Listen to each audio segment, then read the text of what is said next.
नमस्कार. वीरा फॅशन मास्टरमध्ये तुमचं स्वागत आहे. मी भरपूर अशा सरकारी योजनांचे माहिती तुम्हाला देणार आहे.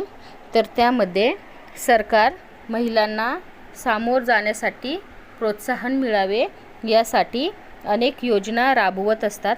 त्यामध्ये घरबसल्या काम करून महिला 15 ते 20 हजार रुपये शिवणकामातून मिळवू शकतात. तर ज्या कोणाला या योजनेचा लाभ घ्यायचा असेल त्यांनी माझ्या चॅनलला, माझ्या व्हिडिओजला लाईक आणि कमेंट्समध्ये हाय असे टाकावे.